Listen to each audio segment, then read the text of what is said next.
بسم اللہ الرحمن الرحیم۔ السلام علیکم۔ پلیز ہمارے چینل کو سبسکرائب کرنا نہ بھولیں اور گھنٹی کو بھی ساتھ دبا دیں تاکہ ہر آنے والی نئی ویڈیو آپ تک پہنچتی رہے۔ شکریہ۔ کیا آپ جانتے ہیں کہ شیطان کے پیشاب کے نتیجے میں شراب وجود میں آئی؟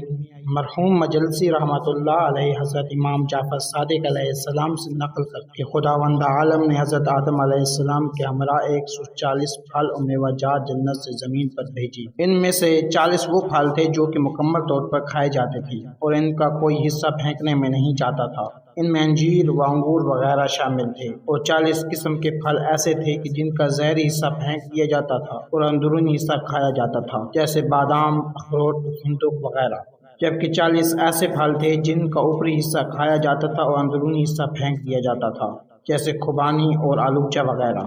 حضرت آدم علیہ السلام جس پھل کی ٹہنی کو توڑنے کا ارادہ کرتے تھے پہلے خدا کا نام لیتے تھے، لہٰذا وہ ٹہنی سبز ہو جاتی تھی اور پھل دینے لگتی تھی۔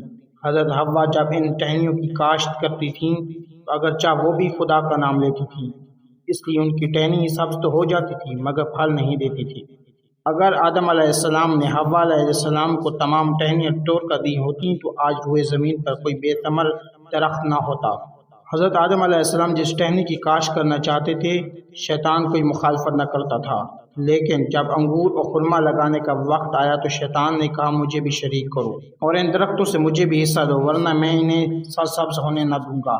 حضرت آدم علیہ السلام نے فرمایا صبر کرو، جبرائیل علیہ السلام کو آنے دو، وہ ہم دونوں کے درمیان فیصلہ کریں گے۔ جب جبرائیل علیہ السلام آئے تو جناب آدم نے واقعہ کو نقل کیا تو جبرائیل علیہ السلام نے کہا اسے ان دونوں درختوں میں سے حصہ دار بناؤ تاکہ تمہیں کوئی گند نہ پہنچائے۔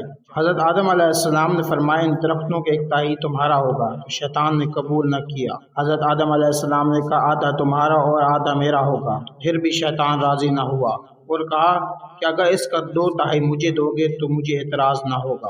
حضرت آدم علیہ السلام نے جناب جبرائیل علیہ السلام کے اشارہ پر قبول کر لیا اور خدا نے اس دن سے حکم فرمایا کہ انگور یا خرما کے پانی کو ابال آئے جب تک اس کا 2/3 حصہ ضائع نہ ہو جائے، ابلیس کا حصہ ہے، اس کا پینا حلال نہیں ہوگا، اس کے لیے نجاست کا حکم ہوگا اور وہ شراب کہلائے گی، کیونکہ حصہ دار بننے کے بعد شیطان نے ان کے پودوں کے پاس پیشاب کیا اور چلا گیا۔ اسی بنا پر جب انگور کے پانی کو شراب بناتے ہیں تو وہ بدبودار اور بدمزہ ہو جاتی ہے، کیونکہ اس میں شیطان کا پیشاب گرا ہوا ہوتا ہے۔ شراب کی حرمت صرف اس امت کے لیے نہیں ہے بلکہ پچھلے تمام ادیان میں شراب حرام رہی ہے اور قیامت تک حرام رہے گی۔